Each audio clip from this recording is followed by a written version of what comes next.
Bem-vindo a essa aula do IBEAD no curso de Gestão de Pessoas para Concursos e nós vamos estar falando agora sobre os conceitos iniciais, ou seja, contextualizando essa área.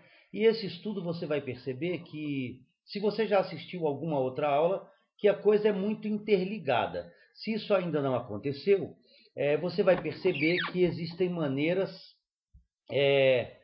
de vincular os temas, é o que a gente vai estar fazendo nesse primeiro pedaço.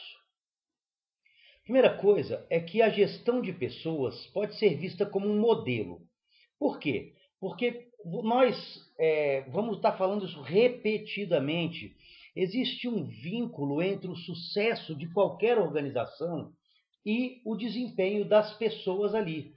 Tem uma parte, inclusive, em que a gente diz que quando as empresas falam de gestão de pessoas, de qualidade de vida no trabalho, de saúde, higiene e segurança, de liderança, de motivação, de gerenciamento de conflitos, gestão de competência, gestão do conhecimento, tudo o que elas querem é lucro.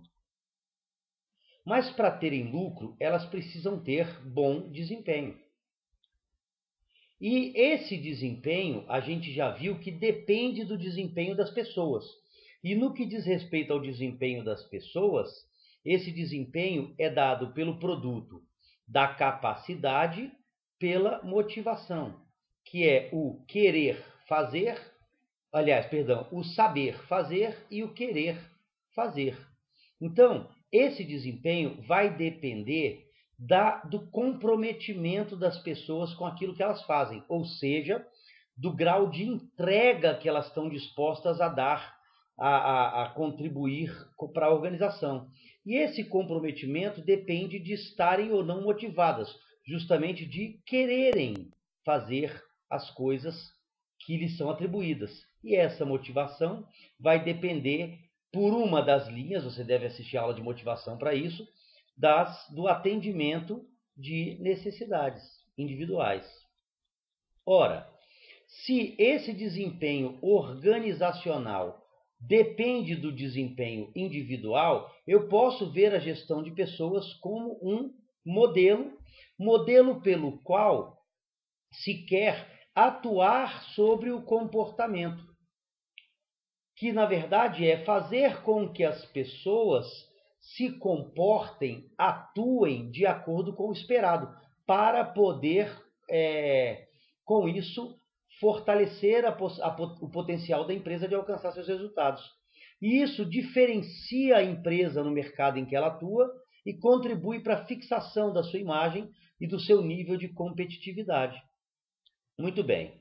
Vamos então dar alguma analisada nos fatores que condicionam o modelo de gestão de pessoas, ou seja, quais são os elementos que influenciam no modelo de gestão de pessoas vigente, predominante numa organização. Primeiro, a tecnologia. Dependendo do padrão tecnológico adotado, você vai ver que as pessoas, que se exige e se espera das pessoas, coisa diferente, comportamento diferente. Ora, por exemplo, os operários numa linha de produção, na verdade, eles têm um trabalho tão mecanizado, tão sistematizado, tão rotineiro, eles tratam dentro de uma regularidade tão grande que não é necessário qualquer nível de iniciativa ou de autocontrole, porque o trabalho é rotinizado. Quando você tem a automatização de um processo, por exemplo, onde o funcionário atua interpretando informações, atua com a necessidade de antever determinados problemas, você começa a transformar esse cara de provedor de força e guia de ferramentas em monitor de atividade. Ou seja, ele passa a controlar, a monitorar determinadas atividades e atua mais na irregularidade do que na regularidade. Com isso, começa a se esperar que ele apresente autonomia e capacidade de antecipação. Então, a tecnologia adotada influencia o modelo de gestão. O que mais? A estratégia de organização do trabalho. É impossível separar o modelo de gestão de pessoas do modelo de gestão do trabalho. De acordo com como você organiza o seu trabalho, se é por células, se é de uma maneira mais participativa, se é de uma maneira mais baseada na estrutura de controle, você vai estar influenciando diretamente o modelo de gestão de pessoas. Esses dois conjuntos, o modelo de gestão de pessoas e o modelo de gestão de trabalho, incidem sobre as mesmas instâncias organizacionais. Quais são? As relações humanas na empresa. E aí você vai ver numa aula lá que a gente fala especificamente sobre competência interpessoal, como um elemento que influencia o desempenho das pessoas e a forma como elas se relacionam com a organização, com seus pares, com seus líderes.